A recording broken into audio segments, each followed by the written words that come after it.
Welcome to Climbing the Mountain, a video podcast all about the 2023 WVU football season, brought to you by Country Roads Trust and Encova Insurance, your one-stop shop for home, auto, life, and business insurance needs. They're ready for what's next. We are starting off the season with two of the most animated players. We've got Kpogba, Aubrey Burks. Gentlemen, thank you so much for joining us.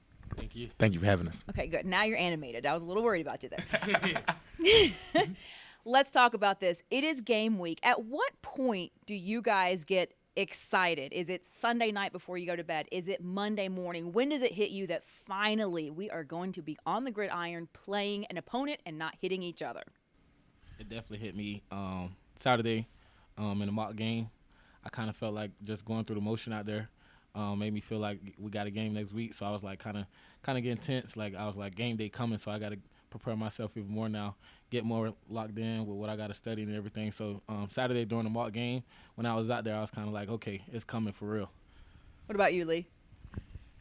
I would say the beginning of the week, but now that he say that, I definitely like Saturday during the mock game, like when I was just lining up, getting in my stance, like it was definitely like, man, we got a game, like, you know, just getting more comfortable in my stance and just out there with my team and just realizing that we got a game and I'm excited, you know. Is there a mindset change? Like, do you have to change your mindset when it is actually game week? Or have you just been doing it for so long, you're just kind of programmed? Is there a difference? I mean, I would say it's more exciting because, you know, you get to line up, go against the offense through fall camp, you know, spring ball. But at the end of the day, we're all on the same team. So, I mean, when you play against somebody else, you know, you got to flip that switch and it's time to go, like, you know what I'm saying? I definitely get excited. I think I got to be more composed just because I'm one of the the leaders on our defense. So I can't be too hyped. Got to make sure everybody else is composed when we get there because we're going into a hostile environment. So we got to be composed when we get out there. But it's definitely excitement for me and my teammates, though. That's my next question. You guys are starting off with a bang at Penn State, over 100,000, under the lights, primetime TV. I mean, it doesn't get any bigger for a home opener.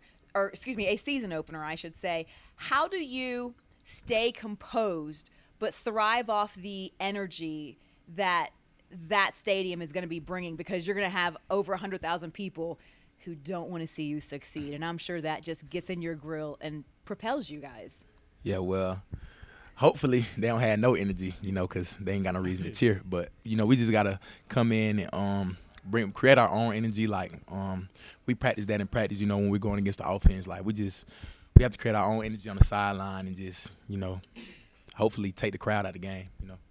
So last year when we played Pitt, I kind of like knew what I was getting into, but I was nervous because it was my first start. So playing Penn State this year for the first game, last year kind of helped with that big game starting off. But this different because this is 100,000 people that's not with you.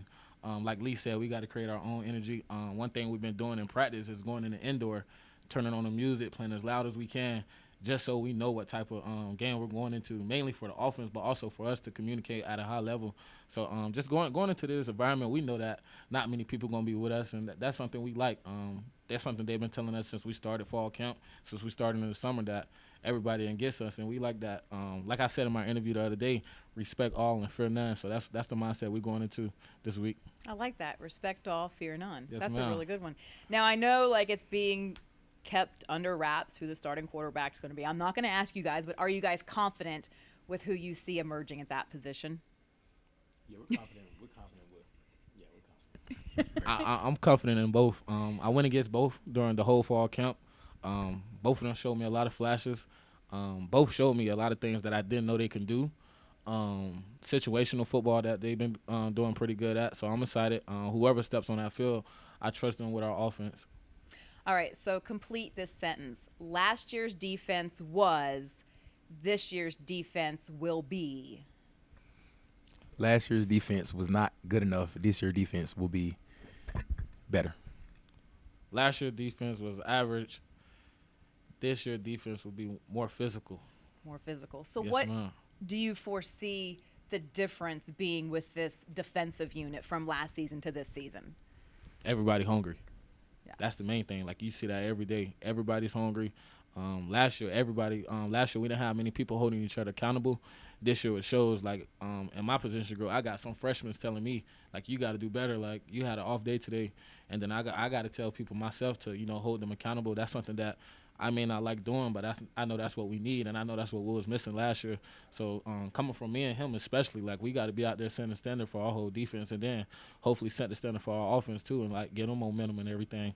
So us just like everybody just being hungry and holding each other accountable is a big difference that we have this year. And that's a big team mentality. That's what will make a team successful for sure. Let's talk about a change in practice this year. And you and I were talking about this earlier, Aubrey. There was a vote from the captains to do a morning practice. So talk about why, and do you think that's good this season? What was the reason behind that change and changing the practice times this season? Ooh. I don't know the change. Yeah, I'm not sure what the change was. I think it was Neil Brown just walked in one day and kind of asked us, like, do we want to practice in the morning or afternoon? A big thing that was said was people don't like going to school and then coming to practice because you kind of feel drained. Yeah. So just keeping that in mind, like going to practice first and then going to school would kind of help out.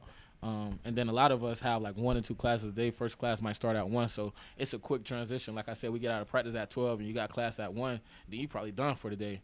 Instead of going to class at 1, then now you got to think about practice like at 4:30. Now you kind of, I'm tired, I want to take a nap, but you got to go to practice. So it wasn't like a change that like anybody just like wanted to have. Like it was just something that Coach Brown walked into. But the captains voted on it. The captains voted. Yes, ma'am. Coach Brown just kind of walked in and just asked us, and everybody was like morning practice, and that was a no-brainer. So I don't know if is it something behind why we did it. If Coach Brown wanted that, I guess he left it up to us, and that's what we voted. But that's going to create more discipline, too, because now you have to get up early, right, Lee? So talk about just that shift of more discipline. You have to go to bed early because we know how much recovery and sleep plays a factor in how well you do. So talk about the discipline side of just a simple change like this. Yeah, I mean, you definitely got to go to sleep earlier than you did, knowing you got to wake up for – I mean, I try to get around the facility around 6:45, 7, so I can at least have an hour or so before first meetings to prepare my body, eat, and just do all the things I have to do. And it just helps you just maintain a schedule, and just trying to do the same thing every day, just repetition, and it helps in practice too, far as just having your mind already focused on, okay, no, I got to go wake up in the morning tomorrow. So you just do everything you got to do at nighttime and just prepare for the next day. So obviously you guys are veterans on this team, but talk about the newcomers that come in and how you create that chemistry and how you kind of get them along to where they need to be, because I know you guys are leaders on this defense and on this team as well. So in my position room, Anthony Wilson and Keyshawn Call was the 2 pieces we added. And Keyshawn actually was here in the spring, and once Keyshawn stepped on campus, he already had that mindset of, yo, I want to change this around. I'm kind of going to follow behind y'all until I learn like how to lead by lead in a way, because Keyshawn's an older guy. We look at him as an older guy. He has much respect from our defense and much respect for other people on our team. And then when Anthony Wilson, he came in, and once the pads came on, it was a new dude. Like, he plays different when them pads on, and that's what gained his respect. Like, when them pads come on, you see he's a ball player.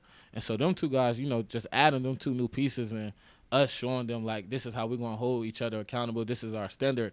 And they just follow right behind. And now they're holding us accountable and upholding the standard on their own. And now it's just a big, everybody holding the standard together. And our whole defense is all in one. Yeah. Yeah, definitely. Like, with the new guys that came in, if you ever watch us, like, hang with each other, you'll think we known each other forever. Like, it's like we probably haven't known some of them for a year, but it's like we known them all our life. Like, we just so close and so tight. I think we just all like relate to each other, whether it's like being from similar places or just having similar background stories. We all just like click just like that. So, well, I know there's some good team chemistry here, and I understand there's a shadow box competition. In fact, that was going on in the locker room after practice before you guys got here. We could hear the hype. You say you're the best. I used to hate shadow boxing because every time I turned the corner, they was doing it, and I'm like, oh my God, here they go again. But now, since I've learned how to play, I've actually emerged as one of the better shadow boxers on the team. Can we see a display here? Can we see a match? Like, how does this work? Yeah, you can see him. Okay. Okay. Here, I'll take. All right. Well, make sure we got you guys in the shot. Hold on. Let me get the mic. You're good. Okay. This way. This way. That way. This way. This way. That way. This way. That way. This way. Oh. So, how in the world do you decide who's best? Because I couldn't. You both look pretty good to me. So usually when we play, you be like, he beat me, and we'll go again. Yeah. And you probably play like. Well, how do you know if he games. beat you? So Because it's if the I first go one of this 3 in a game- row. Yeah. So if I go left, you got to turn your head opposite. Okay. And then so if you do go left, now that's one. So Yeah. now you got to go. Now the second time I got to go left and Yeah. another way. And if you got to go if opposite I go to, again. so if you go the same way, Complicated. so if you Yeah. guess which way, you're basically trying to guess which way to go. So the first time Yeah. you go, you're trying to get them one time. So if they go the way that way, so let's say I go down, Yeah. and he goes down, then I go again. I go down, up. If he goes down, up, then I'm about to finish him. Down, up, this way, win. Is this like the I've seen this like the sword game where they go like. Have you guys seen that one? A lot of baseball players do it. I haven't seen baseball players The do it. arm, and then you have to kind of react and anticipate. It might be the Oh, same. yeah. I got to see it. Oh yeah, I ain't seen that one. Yeah. I feel like it's a version of that, but yeah. that was pretty good. That was Yes, pretty ma'am. good. All right, Yeah. well, football doesn't work out. You guys got shadow boxing, right? The professional shadow boxing. Hey, listen, if we can have like cornhole, or pickleball, we can have some professional shadow boxing. Gentlemen, thank you so much. Thank you. Good luck Appreciate this it. Thank week. you. Appreciate Yes, your ma'am. time. Yes, ma'am. Thanks for watching Climbing the Mountain, brought to you by Country Roads Trust and Encova Insurance. Hard work and passion are critical components of any winning strategy. Count on Encova Insurance as your local team to provide peace of mind. Don't forget, you can check out Country Roads Trust and our memberships at countryroadstrust.com/join. We will see you again soon.